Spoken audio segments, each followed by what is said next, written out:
like to give you a little present, a little sneak peek of the next story you are going to listen to right now. Once upon a time, in a magical faraway land, under a sky full of twinkling stars, lived a little girl called Celeste.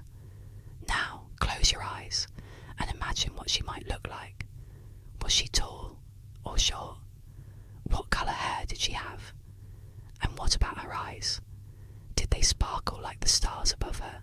Well, whatever she looked like didn't really matter, because Celeste was kind, funny, and loved by everyone in her village. One sunny afternoon, she was playing hide and seek with her best friend Toby, a fluffy grey rabbit who always wore a blue jacket. They were having so much fun, until suddenly Toby disappeared. Celeste searched high and low, but couldn't find him anywhere. She even looked inside the wishing well in the village square, but he wasn't there. Just when she was about to give up, a tiny voice called from the well, "Help me, please." It was Toby. "I fell down the well and can't get out." Without wasting a moment, Celeste climbed down into the dark and muddy hole. It was a long way down, but finally she saw Toby lying on the ground, his blue jacket covered in dirt. "Don't worry, Toby," she said. "I'll help you."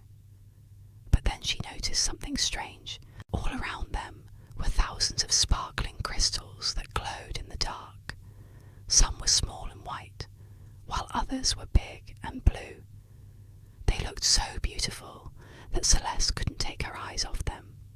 "Quick, grab those crystals, Celeste," Toby urged.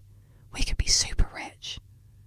She hesitated, but then thought of all the good she could do, so she filled her pockets and climbed out. As she reached the top, she heard a loud crack and felt the ground shake beneath her feet.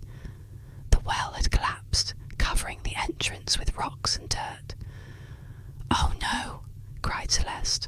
"Toby won't be able to get out now." But Toby was already gone. He had run off as fast as he could, making sure to keep a safe distance from the crumbling well. When Celeste finally pulled herself out of the well, she saw Toby running away as fast as he could. "Hey, Toby, wait for me," she shouted. But he didn't stop. He just kept on running.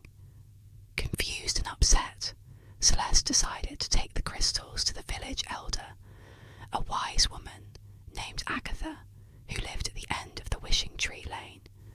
Maybe she could help figure out what to do next.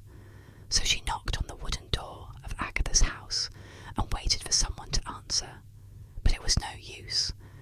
No one came to the door. That was odd. Usually Agatha was happy to help anyone in need. Celeste knocked again, this time a little louder. Still nothing. She looked through the window and gasped in surprise. Inside, Agatha was sitting in her chair, fast asleep, and beside her were all the villagers, including Toby, who were also fast asleep. It looked like they had been for quite a long time. Concerned, Celeste pushed open the door and walked inside. "Agatha, are you all right?" she asked. But the old woman didn't answer. She was too busy dreaming, so Celeste did something she had never done before. She walked up to the sleeping woman and shook her shoulder gently. "Agatha, wake up," she said softly. But Agatha only mumbled in her sleep and turned away from her. Frustrated, Celeste tried again. "Agatha, please wake up. We need your help." This time, Agatha opened one eye, then the other. "What is it, Celeste?" she asked groggily. "Why have you woken me from my slumber?" Startled, Celeste explained everything to her, about the well, the crystals, and the sleeping villagers. Agatha listened patiently, then nodded understandingly. "Ah, yes, I know what's happening now," she said. "This must be the work of an evil sorceress who lives deep in the enchanted forest. She has cast a spell on our village, lulling everyone into a deep sleep. The only way to break the spell is to find her magic source and destroy it." Celeste felt so sad and and said, "But how can I do that? I'm just a little girl." Agatha smiled and said, "You've got more strength than you know, and you won't be alone. I sense that your best friend Toby has taken some of those magic crystals with him. He's probably changed and become greedy and selfish, but deep down he's still a good rabbit. Go after him, Celeste. He needs your help to remember who he really is." Taking a deep breath, Celeste thanked the elder and set off to find her lost friend. She didn't know where he might be hiding, but she was determined to bring him back. Meanwhile, Toby was running through the forest, clutching a handful of crystals. He had managed to avoid Celeste so far. He knew Celeste wouldn't give up easily. Soon he heard her calling, "Toby! Oh, Toby! Please come back!" He hurried along, pushing branches aside, but then tripped over a tree root and fell onto the soft ground. Bruised and out of breath, he sat there for a moment, wondering what to do next. That's when he heard a familiar voice. Well, if it isn't Toby," she said, "and what do you have in your paws, my little rabbit?" Turning around, Toby saw the evil sorceress standing in front of him, a wicked smile on her face. "Please don't hurt me," he pleaded. "Just leave me alone and I won't tell anyone you're here." The sorceress laughed. "Don't be silly, Toby. I already know what you're hiding.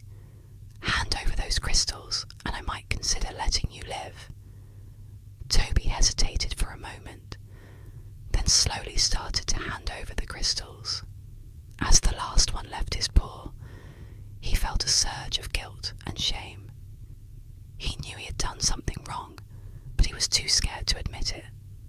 The sorceress cackled, pleased with herself. "Now, with these crystals, I'll have enough power to control this entire forest, and maybe even the world." She raised her hands and pointed them at Toby. "But before I do that, I must punish you for trying to steal from me." With a flick of her wrist, she transformed Toby into a small mouse, then tossed him to the side like a piece of trash. "Now run away, little mouse, and don't let me catch you." Trembling and terrified, Toby scurried away as fast as he could. Meanwhile, Celeste had followed Toby's tracks to the edge of the forest. She could feel the darkness seeping into her heart, tainting her thoughts and making her question her own strength. But just when she was about to give up hope, she saw something that made her smile again. In the distance, she spotted a tiny grey mouse peeking out from behind a log. It was Toby. But why did the sorceress turn him into a mouse? Celeste tiptoed closer and whispered, "Toby, is that you?" The little mouse froze, eyes wide. "Celeste, you found me." Joy filled her heart. "Don't worry, Toby. I'll help you." Time for bed, kiddos. Don't forget to subscribe and hit the bell icon so you won't miss any of our new stories. We have plenty more adventures waiting for you, along with spooky stories and dark screen videos that you can use to help you fall asleep. You can watch them on our channel or listen to them on various audio platforms. I wish you sweet dreams and a wonderful